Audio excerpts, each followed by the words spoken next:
Olá, estamos de volta com a nossa segunda etapa do projeto de extensão do curso de Direito da Faculdade CDL, tratando da reforma tributária. Novamente aqui com o nosso querido professor Dr. Gil Saragão e com meu amigo Ivanilson Gomes. Hoje nós vamos tratar da não cumulatividade do IBS e do CBS. E eu queria perguntar para o senhor, professor, de forma assim bem didática, né, para a gente, o que que significa IBS, o que que significa CBS, se eles serão plenamente não cumulativos e em que isso diferencia do que temos hoje no sistema com o ICMS, o PIS e COFINS. Vamos lá, então. Para poder entendermos o que seja um imposto, quando é aplicado o princípio da não cumulatividade. No episódio do histórico sobre o consumo, né, da tributação no Brasil, eu fiz um relato que quando, em 1900 e nos anos 60, foi feita a primeira grande reforma, a cobrança, que o imposto de competência dos estados era o IVC, e aí ele foi transformado, né, no ICM. E o ICM nós inauguramos pela primeira vez no Brasil, né, que tem a origem do IVA francês. Nós inauguramos, então, o princípio da não cumulatividade. Eu reputo o princípio da não cumulatividade como o coração, a importância que tem o coração para o nosso corpo, né? Então, a não cumulatividade, ela diminui o custo tributário nas cadeias produtivas, ou seja, um imposto que é cumulativo em cada cadeia, iniciando a circulação da mercadoria, da indústria. Quando o empresário, a empresa industrial, vende uma mercadoria para um atacadista, né, o atacadista vai ser cobrado o imposto pelo Estado, porém o atacadista não tem direito de abater o imposto que a indústria pagou. Consequentemente, da mesma forma, o atacadista, o contribuinte atacadista, vendendo uma mercadoria para um contribuinte varejista, o contribuinte varejista também não vai ter direito de abater o imposto que foi pago pelo contribuinte atacadista. E aí, consequentemente, do varejista para o consumidor, né? E aí, então, nessa etapa de circulação, para cada etapa é cobrado um imposto. Então, a tributação é o que eles chamam de efeito cascata, ela fica muito alta, né, no imposto que é acumulativo. Exemplo de imposto cumulativo, o ISS. Por exemplo, o ISS é um imposto cumulativo.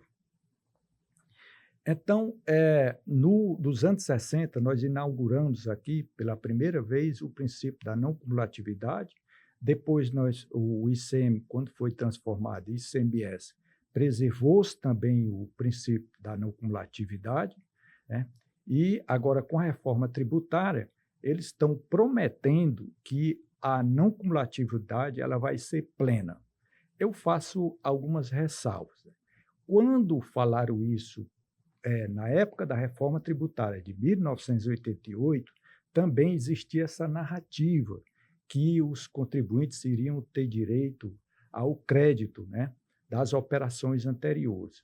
No entanto, com a reforma tributária de 88, ela trouxe alguns limites. Não só a Constituição trouxe limites, como também a Lei Complementar do ICMS, a 87/96, trouxe alguns limites, e as legislações estaduais também trouxeram vários limites. E também, não só a legislação, como os pareceres normativos, aqueles entendimentos exarados pelo fisco de cada estado. Vou dar um exemplo. Uma transportadora, ela utiliza o combustível para os seus carros conseguirem transportar suas mercadorias. E aí, então, ela paga o ICMS referente àquele combustível. Mas tem estado que dá direito a esse crédito para a transportadora, mas tem outros estados que não concedem direito a esse crédito. Então, na realidade, com o ICMS, a não cumulatividade ela não foi plena. E agora, com a reforma tributária, com a emenda constitucional 132, também estão com a mesma narrativa, estão falando que agora a CBS e IBS vai ser um imposto com não cumulatividade plena. Eu tenho as minhas restrições quanto a isso, né? Tenho as minhas preocupações. Veja bem, já aconteceu, já há uma previsão na própria emenda constitucional, já trazendo algumas exceções, que é o caso para uso e consumo próprio. Quando uma empresa adquirir produto para uso e consumo próprio, e aí então essa empresa não teria direito a esse crédito. E aí vem-se a pergunta: a gente só sabe quando uma norma ela tem uma eficácia quando ela é posta em prática. Ainda não iniciou-se a cobrança do IBS e a CBS. Nós estamos no ano de 2026, mas a cobrança é só para efeito de teste. E a gente vai saber se realmente a não cumulatividade ela vai ser plena quando as operações iniciarem, com o IBS e a CBS já sendo cobrado na sua plenitude. Professor, quais os principais riscos e desafios que a gente tem para essa não cumulatividade ampla que é realizada na prática, especialmente na questão dos créditos vinculados a essas fiscalizações? Eu já respondi em parte a essa pergunta. O contribuinte, quando ele receber efetuar a compra de uma mercadoria e ele se deparar com a nota fiscal e ele adquirir um determinado produto, ele vai ficar com dúvida. Será que isso aqui vai ser para o consumo, para o uso próprio da empresa, ou não vai ser? E aí a gente pode cair naquela situação em que quem vai decidir vai ser o fisco. Aliás, com a emenda constitucional de 132, quem vai decidir vai ser o comitê gestor, que vai emitir parecer, os seus entendimentos, parecer normativo, seus entendimentos sobre essa operação. Eu vejo como uma certa vantagem nesse caso, porque aí nós vamos ter um órgão administrativo que vai ser um só, que ele vai exarar o seu entendimento e vai ser o comitê gestor.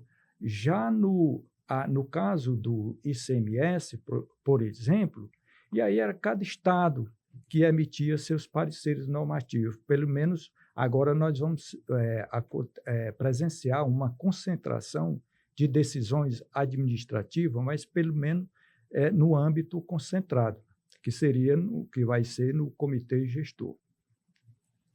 Excelente! Nós cumprimos mais uma etapa do projeto de extensão da Faculdade CDL, que trata da reforma tributária. Professor Gilson, nos encontramos de novo na próxima etapa. É sempre um prazer enorme estar aqui. Até lá!